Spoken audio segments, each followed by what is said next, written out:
I'm Katie Nolan, and I have a new podcast called Casuals. It's a podcast for people who like sports a normal amount. Casuals is a twice-a-week hang with me and my friends from across comedy, sports, and entertainment, where we talk about all the funny, weird, interesting stuff happening in and around the world of sports. So whether you're a diehard fan or just vaguely sports curious, Casuals is the podcast for you. You can find Casuals on the SiriusXM app, Pandora, or wherever you get your podcasts. And don't forget to follow the show so you never miss an episode. Give it a try. What's the worst that could happen? Surprise bill? Need fast funds? CashNet USA can help. When you need money fast, be the hero. Apply in minutes at cashnetusa.com and get a fast decision. All loans subject to lender approval. Speed of funding is subject to verifications and your bank's processing times. We've officially doubled our income since I started the morning routine 2 months ago. It feels like a miracle. And without skipping a beat, she goes, "It's your miracle morning." I go, "I like that." And I wrote it down in my schedule. And then I started teaching it to my coaching clients. They initially resisted. I'm not a morning person. I go, "Neither was I. Here's how you beat the snooze button." And then it worked for them. And then I went, okay, well, if it worked for them and worked for me, like, I have to write a book.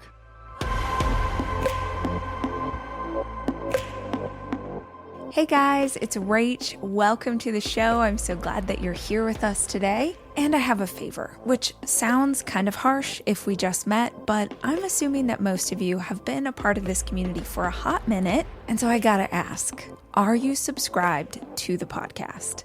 Subscribing to the podcast you listen to regularly is one of the best things that you can do for hosts like me. It helps to support the show and the staff that works on it. It ensures that you never miss an episode when we drop a new one. And here's the cool thing about subscribing. If you do it and then you hate this show, just unsubscribe. It's one click away. In the meantime, if you're listening, we would so appreciate it if you would just tap that button and make it official.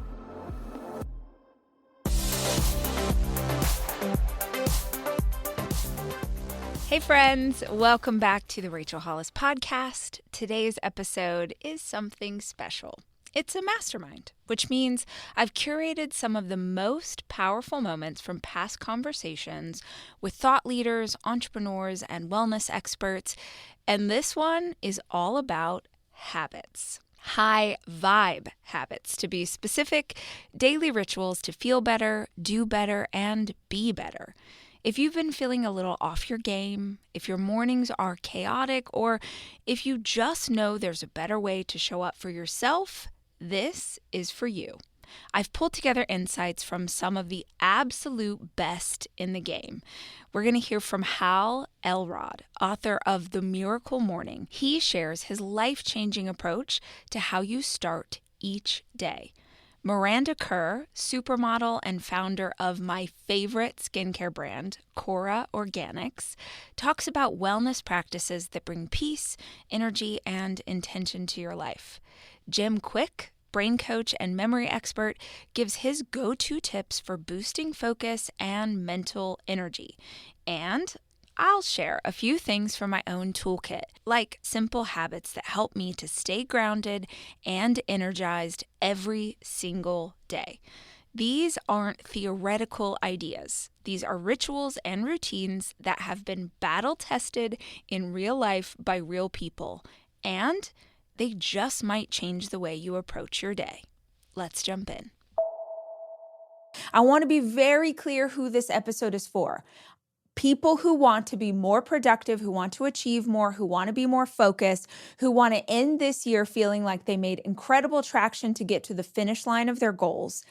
Who this episode is not for is just as important. This is not for the people who are looking for a conversation about how to be more grounded, how to move slower. This is not for people who are in a season of wanting to kind of hibernate and plant their seeds more firmly in the ground. There are incredible conversations out there in the world about how to build routines that help you in those seasons. I've talked about that stuff before because we have all been inside of our version of winter. If you are listening to this in real time, it is winter in my part of the world. Winter is the time that animals hibernate. It is the time that the trees and the plants sort of pull their resources internally. They burrow down and they bury themselves. And that is a really freaking important part of life. The ability to take the time that you need to be in a personal winter is incredibly important. It's so freaking important to keep you from burnout. It's important to allow you the time that you need to process things. And I've read a lot of conversations, especially in the spiritual space right now. There's a lot of conversations about using this time of year for our version of hibernation. And it's so good. I just really want to stress that. It's so good and it's so important. But I have never found this time of year to be my slower pace. If anything, I feel like I'm the opposite. I feel like wintertime is when I get most excited, probably because y'all know I love a new year. I love planning and dreaming. And my birthday is January 9th. So my whole life, the new year has been this really exciting time for me. And I guess that's why it doesn't feel like my personal hibernation. This feels like when I'm ready to go. January is go time. I get so excited. And honestly, summer is when I move at a slower pace. Summer is when I'm less focused on work. It's more about just really relaxing into the earth and feeling the vibes and having fun with my kids and sitting on the beach. That's what summer represents to me. I wanted to say that because everybody is different. And in personal development especially, you are going to hear so many freaking conversations right now because New Year's is personal development's version of the Super Bowl. It's when everyone's talking about all the ideas because most people in the world are looking for ideas to make their year better. That being said, personal development tries really hard to be one size fits all, and it is just not. It is impossible for anyone who's giving you advice, teaching lessons, recording podcasts, writing books. It's impossible for anybody to know the context of your life. So if you are in a season that you feel this calling to move slower, if you're in a season where maybe you have a new baby, maybe you're caring for an aging parent, maybe you're really working through some stress in your life, or you're really taking a deep dive into therapy, and this is not the time that you want to go and be productive, this is not the episode for you. Turn it off. Don't listen to it. Don't feel pressured by the world around you that you have got to show up in a certain way right now. We all move in different seasons, and those seasons aren't always tied to what's happening for everybody else. So this is the morning routine episode. If you want to be more productive, if you want to move in the direction of your goals, that's what we're talking about today. A morning routine is you literally beginning the day with your end in mind. And it is worth saying, I'm using air quotes for the word morning. I love a morning that starts at 5 a.m. But if you're a shift worker, if you're doing something that maybe your morning looks like 11 a.m. and that's when you wake up because you've been working all night long, just think of this as how you start your day. Morning is morning for you, but it matters how you start each and every day because how you start every day is what sets you up for how the day is going to go. If you are aiming at nothing, don't worry, you're going to hit it every single time. When you aim at nothing, you get nothing. So if you want a day that feels better, if you want a day that allows you to show up as the best version of yourself for your family or your team at work, if you want a day that ends in productivity, like that you get to the end of today and you're like, holy crap, I really did that. I really did everything that I need to do. There is a major thing that you need to be paying attention to the exclusion of everything else. And that is, what are you focusing on? What are you focusing on? Because what you are focusing on in the day is what you are going to put the most energy into, which means it's where most of your results are going to come from. It is so easy for me to get distracted by bright, shiny objects. I got an email from my publisher 2 days ago that said, we'd love to do a Q&A with you. We're really excited about the new book. We'd love to do a Q&A with you. And we've come up with these great questions and we're hoping that you can write answers for us and then we can push it out to our audience. And it is a really cool idea. I do not have time. If I say yes to someone else's work, I'm saying no to my work. If I say yes to someone else's agenda, it is a no to my agenda. And if I am not crystal clear on that, I will be a people pleaser. I'll want people to like me, or I'll just be excited by this shiny opportunity in front of me. that means that now suddenly I don't have time to do the things that I need to do. And what will happen for me, I don't know about you, but what will happen for me, I don't want to give up on my ideas too. What will suffer? My time with my kids, my enjoyment of the holidays. I know this about myself. I will try and do it all.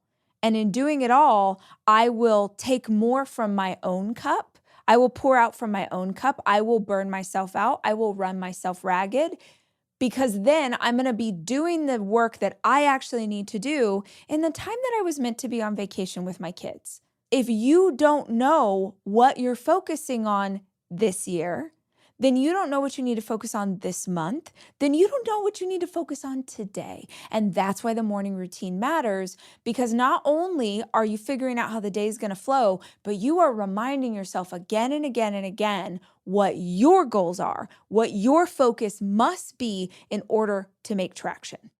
That if you are not the captain of the ship, if you are not leading out in your own life, someone else is.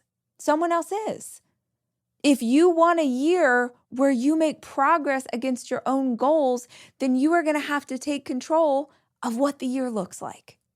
I love at least an hour in the morning that I can do the things that I want to do.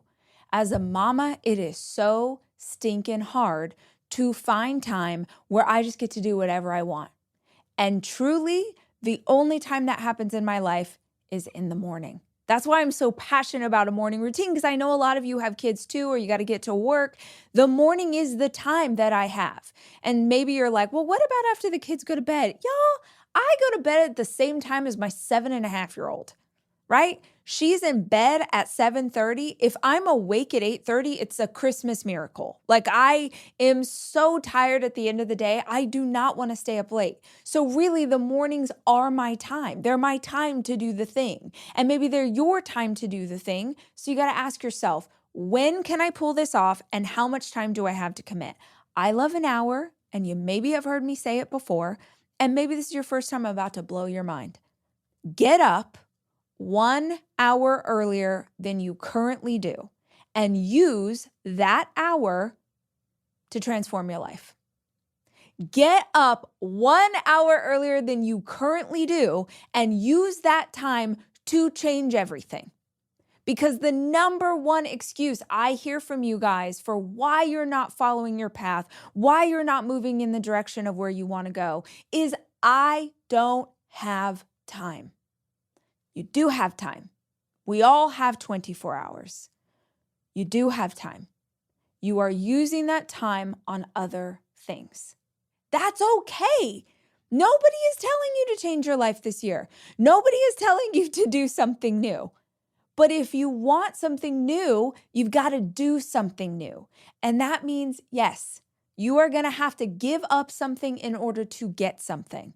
You are going to have to give up watching Netflix if you want to get more sleep at night. You are going to have to give up drinking sodas and juice if you want to take in more water and less calories. You are going to have to give up an hour of morning sleep, cozy in your bed, in order to pull this off. Stop saying that you don't know what to do. You're just hoping that the answer for what to do is easier than you currently know it's not, right? You're just like, well, I know that people say leaders are readers. I know that people say that the information is here. I know that people are kind of saying the same 15 things over and over, but those 15 things are hard and require a lot of effort. So I'm going to keep searching the world for a hack that makes it easier. Guys, it becomes easier when you just do it over and over. The repetition is what will make this easier. It's like a flywheel. You've got to keep working at it. All of a sudden, the person you're becoming takes over. It will not be this hard to get up at 5 a.m. in February if you do it for all of January. You won't even think about it in February. The reason that you have struggled and groaned and complained and it's hard and given up is because you keep giving up on yourself. You keep giving up on yourself before the flywheel can get going. You need some momentum. Sorry, I got way off topic. What else is new? I start every single day reading a nonfiction book, drinking my coffee. The second thing I do every single morning, is move my body for at least 30 minutes. Now, the last part of morning routine, these are crucial. We're going to do a gratitude routine. We are going to do a gratitude routine. That looks like you getting a notebook, any old notebook. If you've got a Start Today journal, that's amazing. If you don't, totally fine. Get any piece of paper, any notebook you already have, and write down 5 things you are grateful for. And here is my hack. Write down 5 things that you are grateful for in the last 24 hours. Because if every day you know that you've got to find 5 things you're grateful for in the last 24 hours, you will spend your day on the lookout for blessings. Maine, where life, the way it should be, transforms all who encounter its spectacular landscapes. Rugged coastlines, pine-scented trails, sandy beaches, sparkling lakes, and tranquil forests inspire you to reflect and make meaningful moments.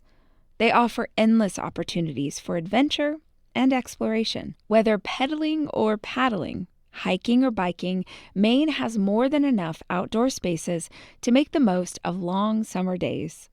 Relish in exquisite flavors harvested from the ocean and the rich soils of orchards and fields. Maine's makers are rooted in its heritage while boldly branching into new ways of thinking, doing, and being. Connect with its people in warm and authentic towns, which beckon you to stroll art galleries and locally owned shops where generations of artists, writers, entrepreneurs, and craftspeople see the world anew. It's tempting to do it all when you visit, but take a beat and a breath.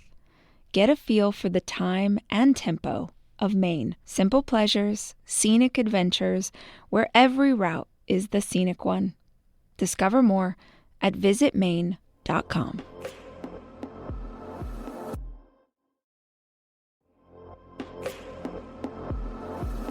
I'm a sneaker kind of girl. I love comfortable shoes, but I also want them to look cute. The New Balance 1080 is that versatile go-to sneaker that's ready for anything. I wear them to the gym, I wear them out on jogs, I wear them around the town to go get groceries, I do it all. You get the perfect mix of comfort and performance, so you're covered from coffee runs to race day. Runners love that cushioned midsole because it's got their back, or well, actually their feet. But basically it's this giant cushiony, beautiful marshmallow shoe. Doesn't make sense until you put it on your feet and then you're like, oh yeah, Rach, this is just like walking in a marshmallow. Ready to upgrade your kicks? Shop the 1080 now at newbalance.com.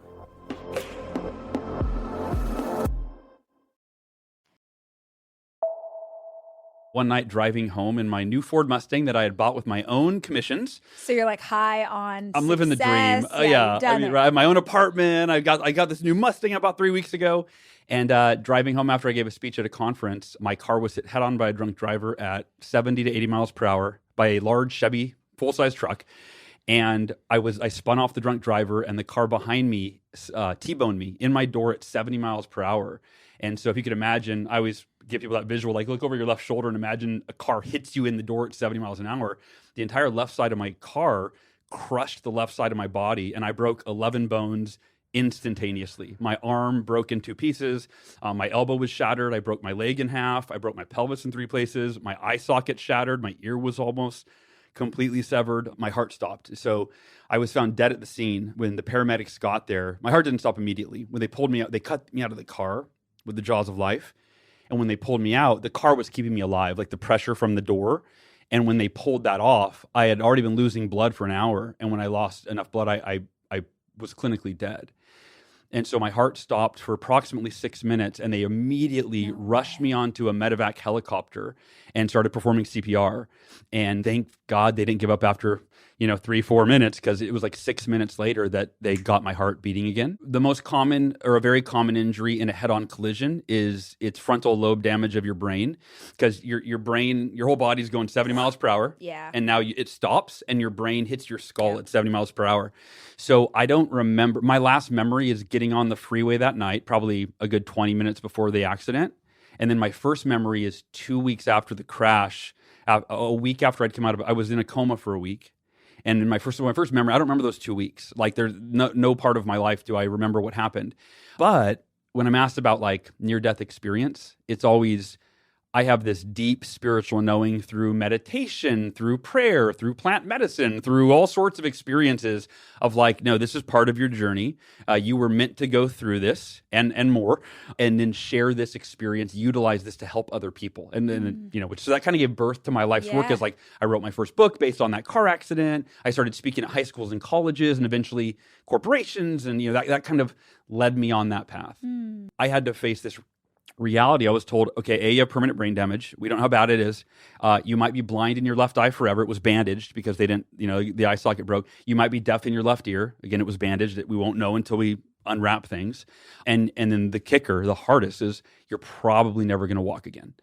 And that was like, like I'm 20 years old. Like that's, and within a matter of days, I decided I will accept the worst case scenario. If I'm in a wheelchair the rest of my life, I will be at peace with it. And this is what I told my parents. I will be the happiest, most grateful human being that you have ever seen in a wheelchair. You're going to face it every day on the phone, 12 times in person. He said the average person fails occasionally. Like maybe they set their New Year's resolutions and 12 months later they fail. You're going to fail to hit your daily goal, your weekly goal, right? So he's getting all of us go like second guess wait, what are we doing here? And he said, you need a strategy to overcome adversity quickly and move through it. We're like, okay, we're all ears. And he said, I'm going to teach you guys the 5-minute rule. And the 5-minute rule, he said, states it's okay to be negative when something goes wrong, when you have a no sale or a canceled order, or you're disappointed or you're upset. He said, but literally, he taught us to set our timer on our phone for 5 minutes. And we got 5 minutes to bitch, moan, complain, cry, vent, punch a wall, tell somebody, whatever.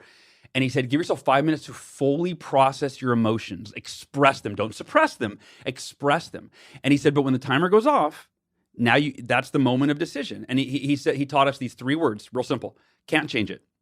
He said, when the timer goes off, out loud say, can't change it. And you're acknowledging to yourself, I can't change what happened 5 minutes ago. So right now I can either feel terrible about it, dwell on it, wish it didn't happen, resist reality, create emotional pain for as long as I want, or I can accept it. And I might not be happy, but I'm at peace, right? And like later on reading Eckhart Tolle and stuff, I'm like, oh, right. That's what I learned when I was 20 in this really like simple, layman's, implementable way.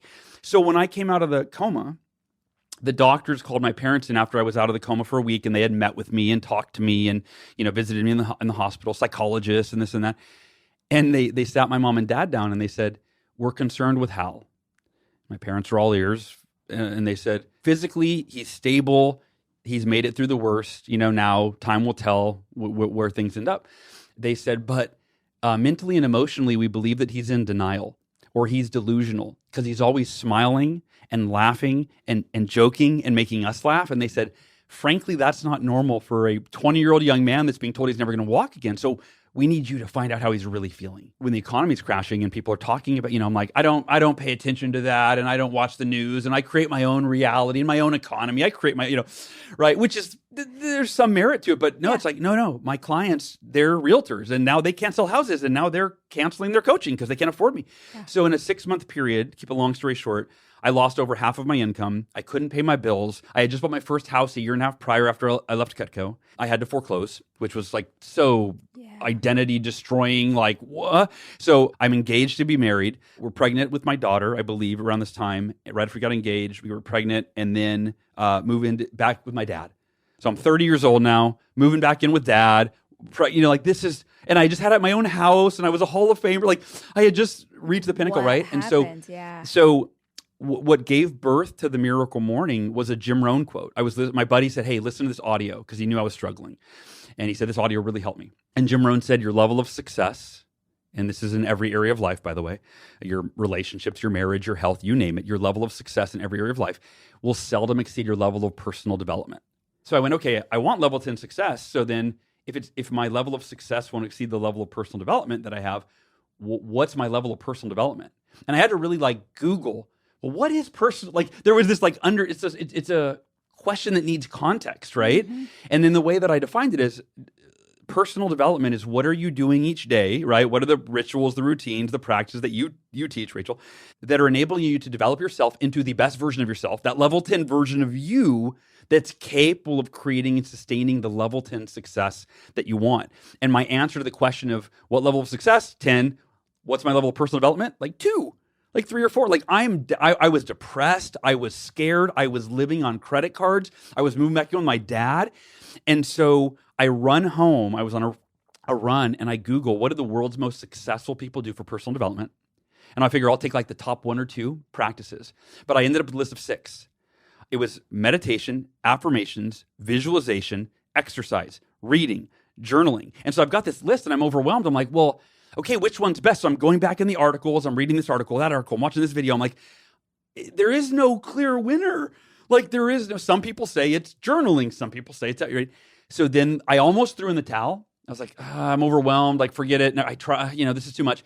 And then thank God, and literally, thank God, that a voice, something was like, what if you did all of them?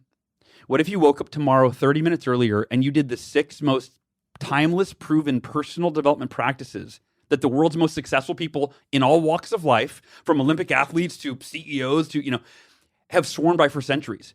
I go, and it's wait a minute, that theoretically, that would be the ultimate personal development ritual that would enable me to become the level 10 version of myself as fast as humanly possible so that I could turn my life around.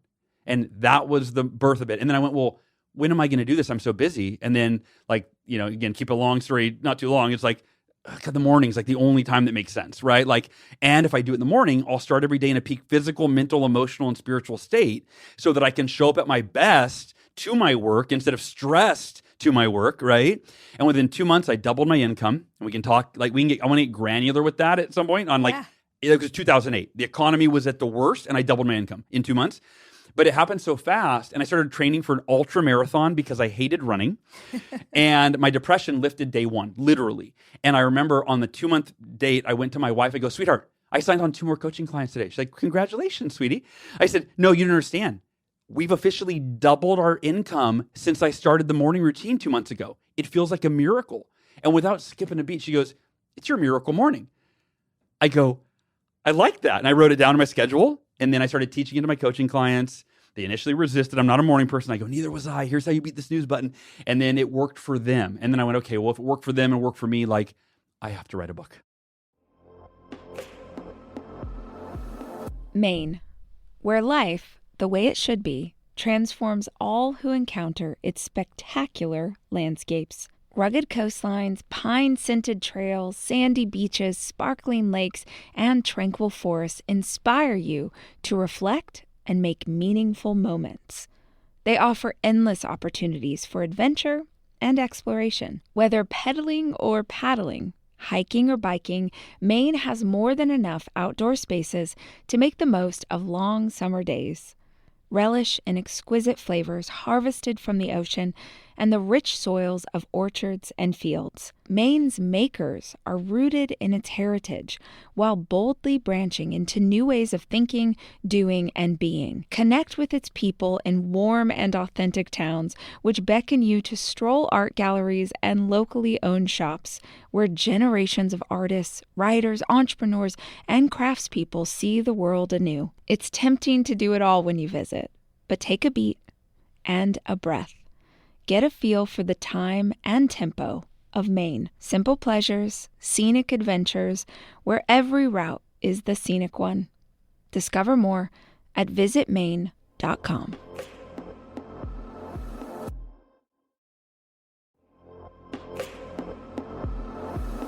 My favorite part about Thrive Market is that I don't have to think about it.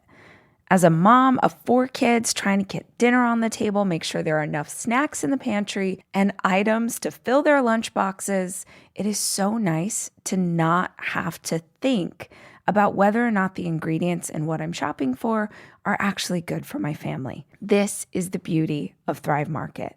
It's your favorite health food store, but online and way more affordable. Not only can I get my favorite products, but I also always find brand new ones that I didn't know existed. Things like Ora Bora sparkling water or Unreal dark chocolate bars with coconut. Oh my gosh, have you guys had those? Thrive has supplements, household items, and clean beauty too. All of their items are vetted and all way more affordable than you think. Skip the junk without overspending. Head to thrivemarket.com/Rach to get 30% off your first order and a free $60 gift. That's thrivemarket.com/Rach, thrivemarket.com/RACH.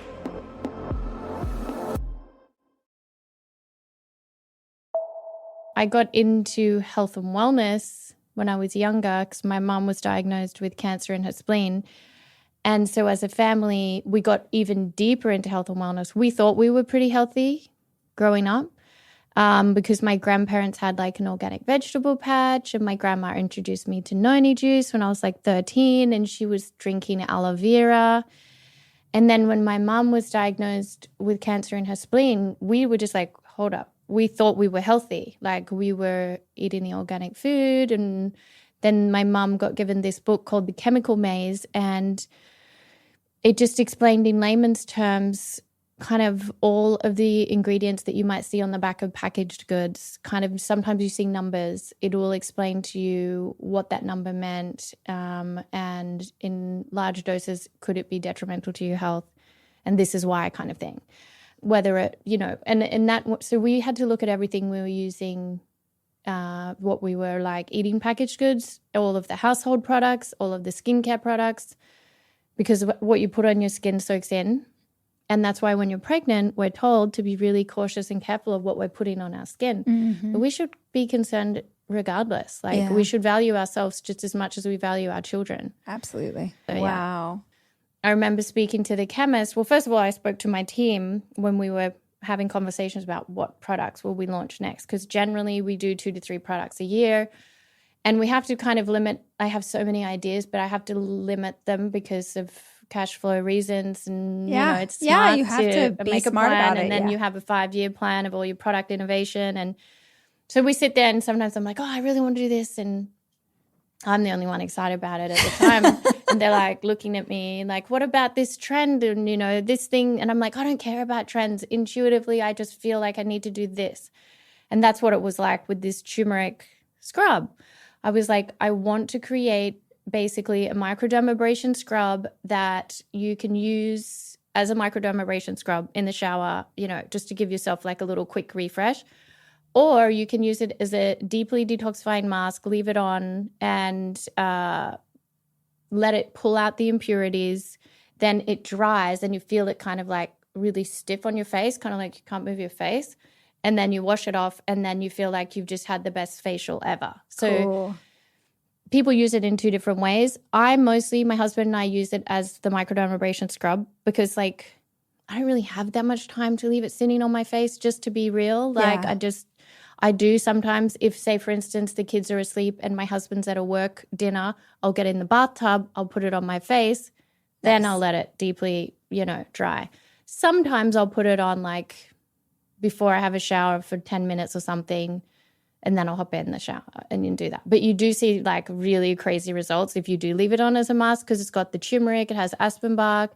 So it has like natural purifying ingredients and anti-inflammatory and exfoliating, and it's pretty amazing. Did you already know about those ingredients just in your own learning, or was it more that you said, I want something that's certified organic, I want something that's calming, and then your team said, okay, here are 15 options? Like how do you the figure that out? Okay. So they're the ones that like I say I knew I wanted it to include turmeric, because I love turmeric and I believe in the internal and external beauty benefits of like powerhouse ingredients like the noni, which is in every single product, or kakadu plum, which is the highest naturally occurring vitamin C. And I'm really passionate about health and wellness. I studied at Integrative Nutrition, so I am a certified health coach. So I know about different, and I did another course recently that Stanford was offering through Coursera on health and wellness, and I just continually want to learn more and more like about health and wellness and how we can be the best versions of ourselves and like be the healthiest versions of ourselves and like feel the best, because when we feel the best we give our best. And Absolutely. So how can we kind of look at everything holistically? Yes. And that's my passion. So in the mornings, I like to start my day with water with lemon. So like one whole lemon squeezed in water. I used to do like 32 ounces of water, but now I'm just down to like 16 ounces, like a big glass. Yeah. Because then I have 32 ounces of celery juice, cold pressed every day. Okay. And so you do a whole lemon a whole lemon in water. And that's 16 to ounces. Purify, detoxify, like what's... It actually alkalizes your system. So Okay. it's acidic before it goes in. Once it goes into your system, it turns more alkaline and kind of cleanses and clears out. Like when you're sleeping and you think you're laying there and you kind of want to flush the system a little bit. So it kind of does that. And then I have the celery juice after, which is very alkalizing as well and anti-inflammatory. And it's been a game changer, the 32 ounces of celery juice every day. This is kind of wild. I have like 3 tablespoons of Irish sea moss. And And is it then a powder or it's like, it looks like it's moss? a gel. Oh, it's a gel. Yeah. Oh, okay. It's really not tasty. Okay. And wait, when did you get into this? That's more of a recent thing. Okay. And prior to that, I was just doing aloe vera, like a shot of aloe vera. And then sometimes I mix it with pineapple juice as well. But all of these things are just kind of like layering your good gut health. Because actually when I was pregnant with my second child, my gut health got a little unbalanced. And so I had to like really find things that would soothe my digestive system and keep it on track. And at one point I even ate purely like vegan, vegetarian for like 2 years. Oh, wow. Because you were just trying to figure out what was going on or what would make you feel the best? Yeah. But then recently I just did the gut reset program, which includes like bone broth and like meat and whatnot, but kind of staying away from grains with Dr. Will Cole. So it's like, but prior to that I was doing Anthony William, just like very plant-based. So what changed for me, so what was interesting is when I was about to eat something or whenever I go to the fridge or whenever I would think, what am I going to eat? I looked at it from like, what nutrients am I going to get from this? I never thought of like calories or anything. I was like, what nutrients am I going to get from this? So if I eat this, what are the nutrients I'm going to get? And how's that going to make me feel? So I don't want to eat something at the end of the day, really, the majority of the time, unless I know it's going to be beneficial for my body. But then I do say it's really important to have that balance, 80-20. So 80% you're like focused on the nutrients and then 20% you're like, well, enjoy. Life is, Right. you have to enjoy it. Yeah, for and you sure. have to have those moments where you eat the cake or eat the French fries or eat the really bad indulgence of mine, which is fried chicken. But every now and It's then. delicious. Yeah. Yeah, Like for it's sure. not all the time, but it's important for me to really enjoy those experiences with people, like whatever it might be. And like if you say, like say for instance, like someone will say, come over, where then they'll say, oh, do you have any dietary requirements? And I'm not going to say, oh, it has to be organic and please make it plant. I'm like, no, sure, whatever. Like I like to enjoy whatever people are serving me. So when we're in Europe, we'll eat like the pasta and everything and I'll be like, ooh, delicious. Yeah. But like then you know how to like scale it back. And I think at the end of the day, education is key. Yeah. So if you know at the end of the day, like you're going to make healthier choices when you get home, then you can really enjoy yourself a little more and like have that balance in your life. I remember when I was 9 years old, I was being teased for my learning difficulties. I was slowing down the class by the other kids, and a teacher came to my defense, but all I remember her saying, she pointed to me from the whole class and said, "Leave that kid alone. He's the boy with the broken brain." And that was very, it makes me like get a little choked up thinking about it. But I didn't know I was broken. So every single time I did badly in school, which was every week, I struggled. I would say, "Oh, because I have the broken brain." That became my, Your mantra, adults. yeah. Adults have to be very careful of their external words because they often become a child's internal words. Absolutely. Yeah. So that was me. Every time I wasn't picked for sports, I would say, "Oh, because I'm the broken one." And I went through that all through school. Eventually when I was 18, I found a mentor, put me on the right track, and I learned all about the power of the brain. And I started studying learning because I always thought it was interesting in school where they teach you what to learn, like math and history, science, Spanish. But there are zero classes, Rachel, on how to learn. How to learn. No classes like how to focus or concentrate or remember things or think better. So I've dedicated my life, when people see me on stage and I do these demonstrations where, I don't know, I'll have like 100 people stand up and pass around a microphone and introduce themselves, and I memorize their names. I always tell people that I don't do this to impress you. I do this really to express to you what's possible. Because the truth is, every single person listening right now, they could do that and a whole lot more. And I know most people are going to have this belief saying, "No, I'm too old," or "I'm not smart enough." Even at events, I just came from an event speaking, and people are like, "Oh," one person's particularly, this woman came up to me and said, "I know you're a memory expert. I'm so glad you're here. I'm just not that smart. I have a horrible memory." And I remember just saying, "Stop. If you fight for your limitations, you get to keep them. If you fight for your limits, they're yours." So because I grew up with that label, and I also lost my grandmother a couple years after my accident to Alzheimer's, it really informed what I do today. I'm very passionate about brain health.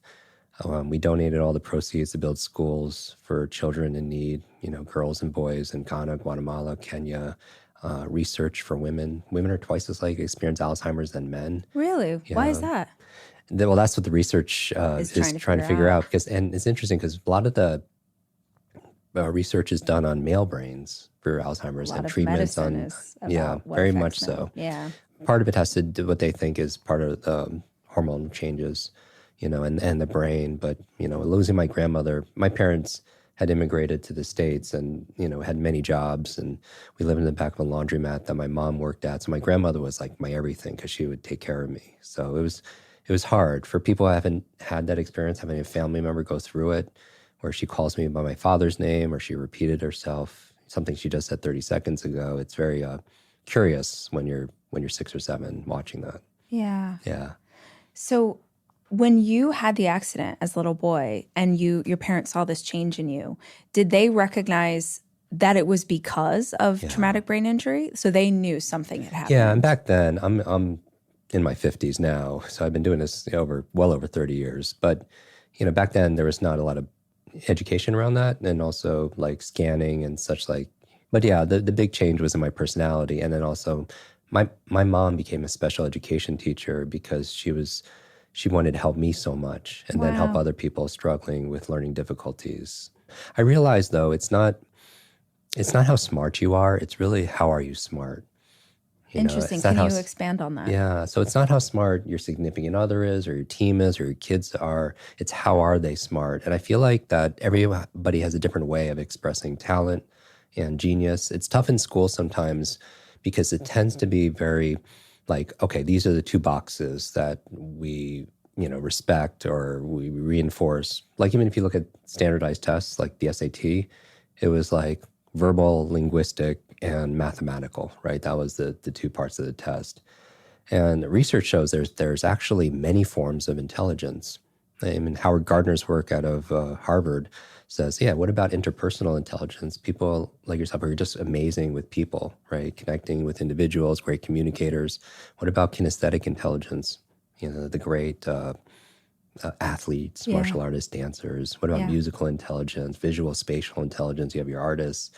And the other thing is, not only is it not limited just to 2 intelligence, but all those intelligences, research shows, can be enhanced too.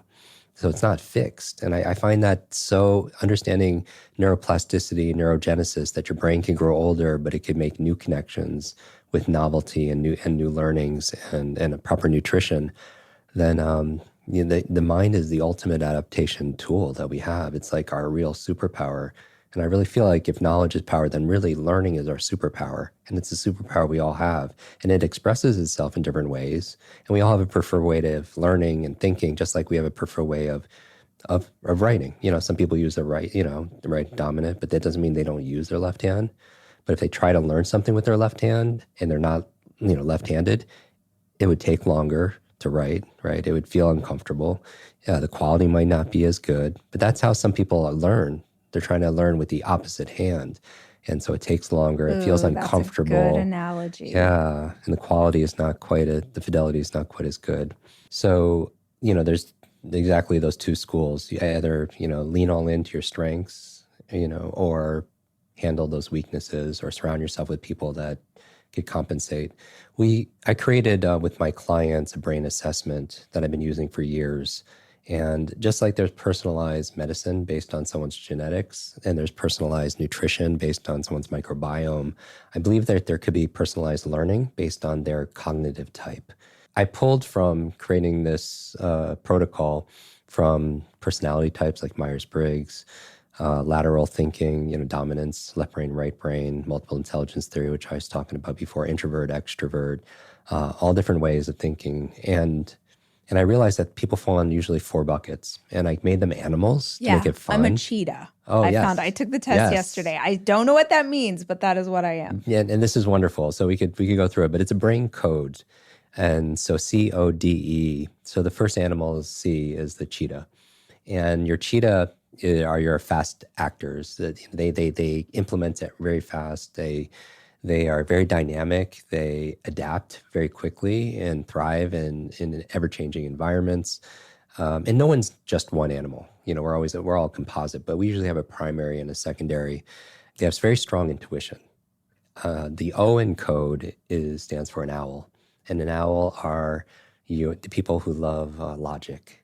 They love data, facts and figures and formulas. And just think about it. A cheetah and an owl, they would invest differently, right? They would sell differently. They would act differently. They'd communicate a little differently also as well. But they certainly would learn differently and think differently. The D in code are your dolphins, and your dolphins are your creatives, like maybe your son. If they take the assessment, it only takes 4 minutes, but they picture things. They have an amazing imagination, great pattern recognition also as well. And knowing that, if that was the case, then I would use visual strategies to help them with learning a language. Help them to visualize the words like huevos, or eggs, and just imagine eggs going into the waves, or something fun like that for children, because that would be akin to their learning style. Because sometimes the way a teacher teaches is different than a student learns, and it's like 2 ships in the night. You pass each other, and you don't even recognize the other one's there, and there's no connection, right? So I believe that if there are learning difficulties, then there are definitely teaching difficulties also as well. And then finally, the E in code are your elephants. And your elephants are very tribal. They love community. They have high levels of empathy. They're very loyal, and they bring people together. So even if you were to go through this and, I don't know, a famous show like, you could take Star Wars or Friends. So if I was to go at Friends, right, the television show, then I would say that Ross would be an owl, right?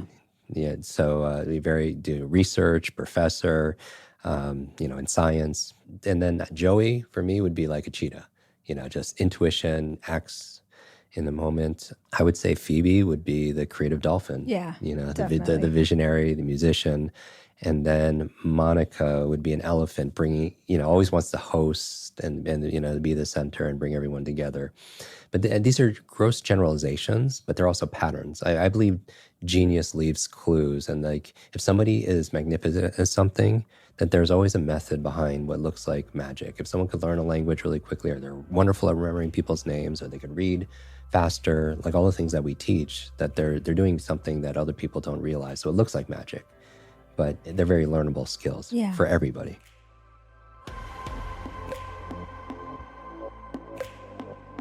The Rachel Hollis podcast is produced by me, Rachel Hollis. It's edited by Andrew Weller and Jack Noble.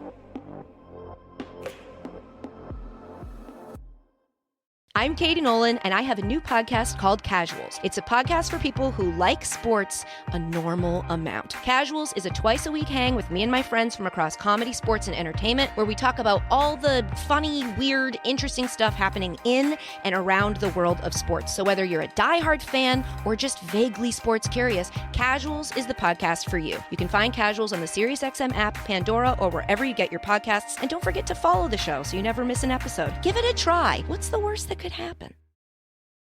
Okay, we each owe $15. Can you cover me? Payday can't come soon enough. Haven't you heard? With GoToBank, payday comes early. Plus no monthly fees with eligible direct deposits, which means more money for me. Wow, that sounds less like a bank and more like my new go-to. You don't need a big bank making you feel small. You need a go-to. Tap to open a GoToBank account today. Early direct deposit availability depends on payer type, timing, payment instructions, and bank fraud prevention measure. No monthly fees with eligible direct deposit, otherwise $5 per month.